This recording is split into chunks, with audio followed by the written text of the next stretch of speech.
साथियों नमस्कार। आज का हमारा टॉपिक भारत का संवैधानिक इतिहास समाप्त करने के बाद अब ये हमारा अगला टॉपिक जो है दरअसल पॉलिटी की सर्वश्रेष्ठ पुस्तक एम लक्ष्मीकांत पर आधारित चैप्टर का नाम है संविधान का निर्माण, मेकिंग ऑफ द कॉन्स्टिट्यूशन। इससे संबंधित काफ़ी अच्छे फैक्ट्स जो परीक्षा के दृष्टिकोण से महत्वपूर्ण है, वो सारे तथ्यों को, फैक्ट्स को मैंने इसमें इंक्लूड करने का प्रयास किया है। और चलो एक एक करके कोशिश करते हैं और इसे कोशिश करेंगे कि याद भी हो जाए। लेकिन जाहिर सी बात है, एक बार में तो कोई चीज़ इतनी आसानी से नहीं याद होती, लेकिन उसको आगे आगे बार बार 2 बार 4 बार देखेंगे तो ऑटोमेटिक याद हो जाएगा। चलो प्रारंभ करते हैं। देखिए, संविधान सभा के गठन का विचार सर्वप्रथम MM राय ने रखा था। कब? 1934 में। कब रखा था? 1934 में। दूसरा है कैबिनेट मिशन योजना द्वारा संविधान सभा का गठन नवंबर 1946 में किया गया था। दरअसल अक्सर परीक्षा में ये पूछा जाता है कि संविधान सभा जो कॉन्स्टिट्यूंट असेंबली थी उसका निर्माण किसके आधार पर किया गया, तो याद रहेगा कैबिनेट मिशन योजना के तहत। अगला तीसरा है ये क्या दिया, संविधान सभा के लिए जो चुनाव कब हुए थे? जुलाई अगस्त 1946 में। और ब्रिटिश भारत के लिए आवंटित सीटें 296 थी और प्रत्येक 10 लाख पर एक सीट थी। उसका जो आधार था 10 लाख था, पूरी जनसंख्या के आधार पे, कि प्रत्येक 10 लाख पर एक सीट आवंटित की गई थी। अगला है संविधान सभा की पहली बैठक कब हुई थी? 9 दिसंबर 1946 को, आपको ये ध्यान रखना है। अगला है 5 नंबर, फ्रांस की तरह वरिष्ठ सदस्य सच्चिदानंद सिन्हा को संविधान सभा का अस्थायी अध्यक्ष चुना गया। बाद में डॉक्टर राजेंद्र प्रसाद को अध्यक्ष बनाया गया। देखिए, आमतौर पर ये तो आप पढ़ते हैं, लेकिन ये अक्सर नहीं पढ़ते हैं कि 2 उपाध्यक्ष भी बनाए गए थे। पहला कौन कौन से 2 उपाध्यक्ष हैं? SC मुखर्जी और VT कृष्णाचारी।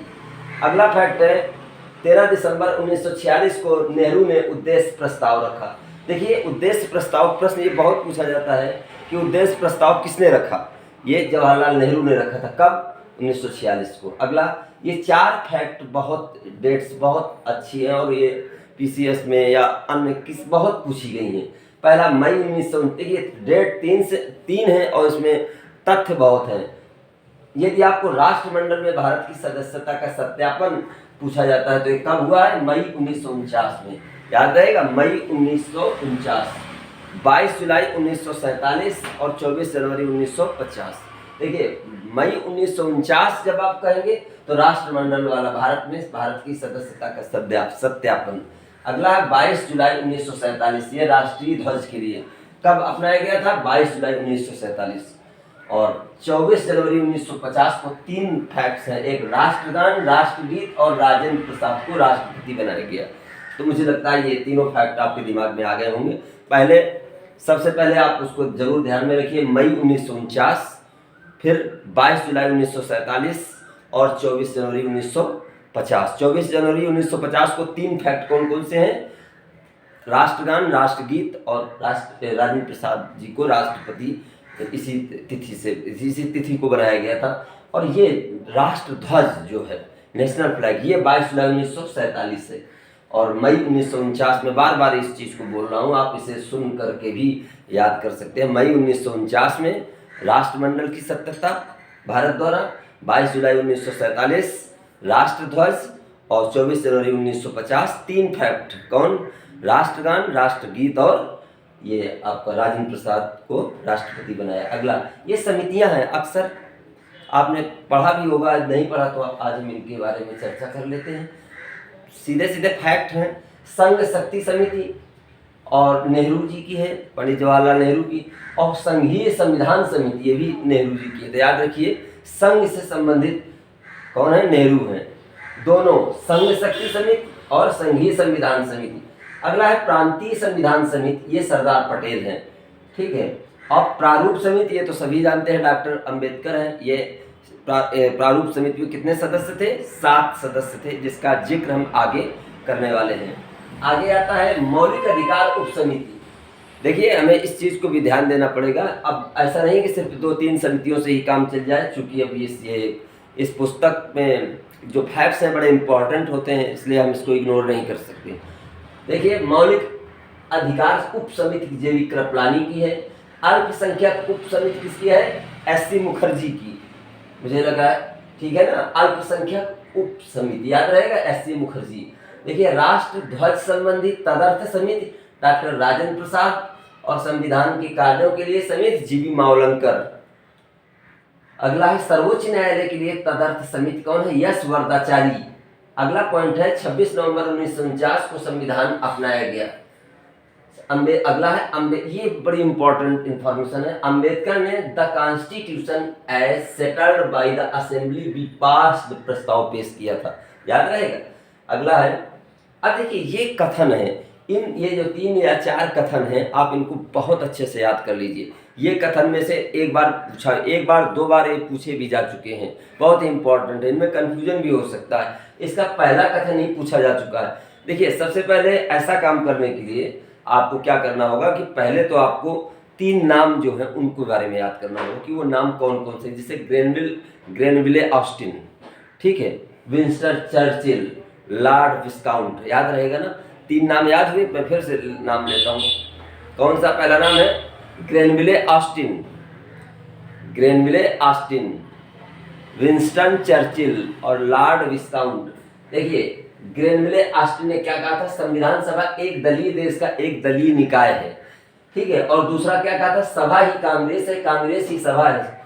दोस्तों यही परीक्षा में पूछा जा चुका है, ये सभा ही कांग्रेस है और कांग्रेस ही सभा है, इस किसने कहा था, ग्रेनविले ऑस्टिन। ये ब्रिटिश विशेषज्ञ हैं, संविधान विशेषज्ञ हैं। तो संविधान सभा एक दलीय देश का, यदि बाय द वे ये ना पूछिए, ये भी पूछ सकता है, संविधान सभा एक दलीय देश, चूंकि एक दलीय देश का एक दलीय निकाय है, चूंकि उस समय एक ही दल था कांग्रेस, इसलिए उन्होंने ये विपरीत टिप्पणी की थी कि एक संविधान सभा एक दलीय देश का एक दलीय निकाय है, यानी सभा ही कांग्रेस है और कांग्रेस ही सभा है। अगला है लॉर्ड विस्काउंट, इन्होंने क्या कहा था, इन्होंने हिंदुओं का निकाय कहा था। अब जाहिर सी बात है हिंदू मेजॉरिटी होगी तो हिंदुओं का बाहुल्य होगा, तो उन्होंने जो भी कहा है, हालांकि जैसा भी है लेकिन बात तो सही है। अगला है विंस्टन चर्चिल। अब देखो हिंदुओं की संख्या ज़्यादा होगी तो हिंदुओं के, अब जब बंटवारा हो ही चुका था तो अब हिंदू नहीं तो क्या वहाँ मुसलमान होंगे। आप खुद ही सोचिए एक बार कि जब उसी समय बंटवारा हुआ था तो वो तो फिर भी कांग्रेस जैसी पार्टी, उसकी उदारता है, सेकुलरिज्म है, जो उन्होंने फिर भी कुछ मुस्लिम इसमें सम्मिलित थे, तो वो अलग बात है। तो हमारा ये लॉर्ड विस्काउंट ने क्या कहा था, हिंदुओं का निकाय कहा था। विंस्टन चर्चिल ने क्या कहा था, ये बहुत बड़े व्यक्ति हैं, इन्होंने क्या कहा था, संविधान सभा ने भारत के केवल एक बड़े समुदाय का प्रतिनिधित्व किया। तो देखिए लॉर्ड विस्काउंट और विंस्टन चर्चिल ये दोनों ने लगभग बात एक ही कही है। उन्होंने कहा हिंदुओं का प्रतिनिधित्व निकाय कहा और इन्होंने कहा बड़े समुदाय का, बात वही है, लेकिन याद रखिएगा कहीं उल्टा पुल्टा ना कर दीजिएगा, समझ में आया। तो आप इसको ध्यान में रखिए, लॉर्ड विस्काउंट को आप क्या कहिए, इन्होंने हिंदू संविधान सभा के बारे में सारी टिप्पणियां हैं, क्या कहा, हिंदुओं का निकाय कहा। और विंस्टन चर्चिल ने क्या कहा, संविधान सभा ने भारत के केवल एक बड़े समुदाय का प्रतिनिधित्व किया। अगला है 24 जनवरी 1950 को सभी सदस्यों ने संविधान पर हस्ताक्षर किए। अगला है 21 नंबर पॉइंट है, संविधान सभा द्वारा हाथी को प्रतीक के रूप में अपनाया गया। वेरी इंपॉर्टेंट फैक्ट है, याद रखिएगा, संविधान सभा द्वारा हाथी को प्रतीक के रूप में अपनाया गया। अगला है संविधान सभा के लिए संवैधानिक सलाहकार को बहुत पूछा गया, बहुत बार पूछा गया, पीसीएस में सब्जेक्ट में बहुत पूछा गया है। संविधान सभा के लिए संवैधानिक सलाहकार कौन था, BN राव थे। संविधान सभा का सचिव कौन था, HBR अयंगर, याद रखिएगा, सचिव, सेक्रेटरी कौन थे, HBR। संविधान सभा की सारी बातें हो रही हैं। अगला है संविधान सभा के मुख्य प्रारूपकार कौन थे, एलन मुखर्जी। अगला है मुख्य सुलेखक कौन थे, प्रेम बिहारी नारायण रायजादा।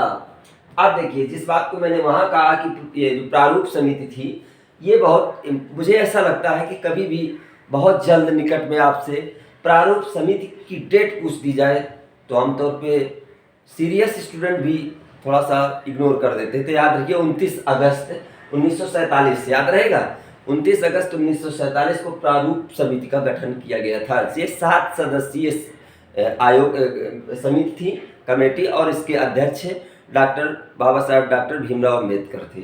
अब आपको इसके 7 सदस्य 6 सदस्य तो याद ही होने चाहिए, क्योंकि वो परीक्षा में रख देगा, तो यदि आपको नहीं मालूम है तो फिर दिक्कत हो जाएगी। ठीक है, तो देखो हम इसको याद भी करने की कोशिश करेंगे। पहला कौन थे? पहले तो एन गोपाल से स्वामी आयंगर थे। तो देखो पहला आयंगर थे, दूसरा अल्लादी कृष्णा स्वामी अय्यर। तो देखो हम तो सीधा शॉर्टकट में याद करते हैं, वही आपसे याद करने के लिए कहते हैं। जैसे तो आयंगर अय्यर, दो तो हमें याद हो गए। अब हमारे पास कौन से बचे? अब हमारे पास के एम मुंशी बचे हैं। ठीक है, के एम मुंशी और सैयद मोहम्मद सादुल्ला। अरे छोड़ो पूरा नाम, थोड़ा सा तो याद कर लो, सादुल्ला को ही याद कर लो। के एम मुंशी और सादुल्ला तो कौन कौन से हो गए? जरा आप मेरे साथ भी थोड़ा सा याद करने की कोशिश करें, याद भी हो सकता है आपको। अभी पहला तो अध्यक्ष आपके अंबेडकर जी हो गए, जो नाम कौन? आयंगर और अय्यर। न पूरा याद हो तो आयंगर अय्यर आयंगर इतना तो याद ही कर सकते हो। अब के एम मुंशी और मोहम्मद सादुल्ला। अब आपके पास कौन से बच्चे? 2 बच्चे। वो नाम बचे हैं जो बदले गए थे किसी कारणवश। जैसे अल्लादी कहाँ है? नहीं, ये नहीं, ये है एन माधव राव। ठीक है ना, एन माधव राव। इनको किसके स्थान पर रखा गया था? ये बीएल मित्र के स्थान पर रखा गया था। दरअसल बीएल मित्र ने स्वास्थ्य कारणों से इस्तीफा दे दिया था, तो इनकी जगह किसको रखा गया था? एन माधव राव। प्रश्न में ये भी पूछा जा सकता है। देखो अगला टीटी कृष्णाचारी, इनको किसकी जगह रखा गया था? ये डीपी खेतान 1948 में। कब? 1948 में डीपी खेतान ने अपने पद से इस्तीफा दे दिया था, तब किसको रखा गया था? टीटी कृष्णाचारी को। तो प्रश्न तो ये भी पूछा जा सकता है कि इनमें से किन 2 को बदला गया, कौन 2 थे उसकी जगह?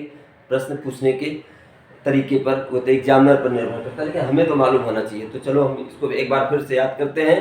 प्रारूप समिति के सदस्यों को पहले कौन? अय्यर, आयंगर, के एम मुंशी, मोहम्मद सादुल्ला। ठीक है ना, इतना तो साधारण सी बात है। अब आप ये कोशिश करिए कि कौन कौन से ऐसे थे। इधर तो आपको 4 याद हो गए। अब जो बदले गए हैं, एक एन माधव, ये देखो एन माधव राव और वी कृष्णाचारी।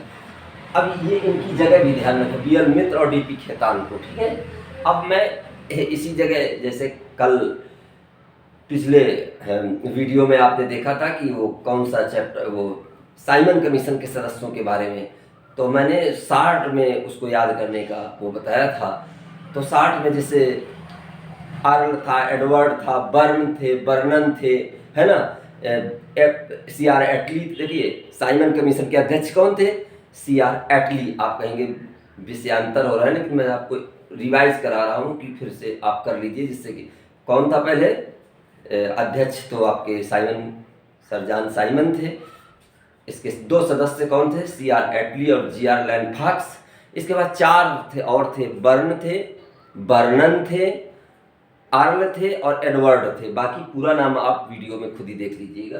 तो मुझे लगता है प्रारूप समिति के सदस्य आपको याद हो चुके होंगे। अध्यक्ष बाबा साहब अम्बेडकर, और जो 2 नाम पहले कौन से बताए? अय्यर और आयंगर। अब देखो पूरा नाम आप देखना, ये देखिए एन गोपाल स्वामी आयंगर और अल्लादी कृष्णा स्वामी अय्यर। हमने छोटा नाम लिया आयंगर और अय्यर। 2 नाम और ले लीजिए, के एम मुंशी और मोहम्मद सादुल्ला। अब आपके पास 2 नाम बचे, वो जिनके बाद एन माधव राव।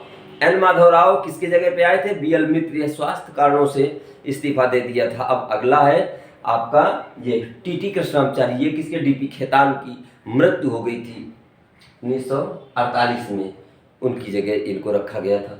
तो मुझे लगता है अब आपको ये संविधान का निर्माण, इसको 1, 2 बार 3 बार आप अच्छे से देखिए, और इससे ये मान के चलो पीसीएस की नेक्स्ट जो 12 जून को होने वाली परीक्षा है, इसमें एक प्रश्न मिलने की प्रबल संभावना है। यदि आप 4-5 वर्षों में देखें तो आपको मैं इतना तो कह सकता हूँ कि एक आध किसी वर्ष छोड़ दो, वो अलग बात है, वरना हर वर्ष आपको एक क्वेश्चन मिलता है। जैसे ये क्वेश्चन 18 में पूछा गया था, सभा ही कांग्रेस है, कांग्रेस ही सभा है। इसके बाद ये क्वेश्चन राष्ट्रगान का, ये 24 जनवरी 1950 से संबंधित प्रश्न पूछा जा चुका है, 22 जुलाई 1947 से पूछा जा चुका है, और बाकी संविधान ये प्रारूप समिति से पूछा जा चुका है। ठीक है, और ये आपका इधर संविधान सभा के लिए ये क्या नहीं, ये तो नहीं, ये इधर कैबिनेट मिशन योजना पूछी जा चुकी है। तो इस तरीके से अध्यक्ष तो बहुत बार पूछे जा चुके हैं, अस्थाई अध्यक्ष, स्थायी अध्यक्ष। तो इस तरीके से आपके कई प्रश्न पूछे जा चुके हैं और फिर पूछे जाने की प्रबल संभावना है। ओके।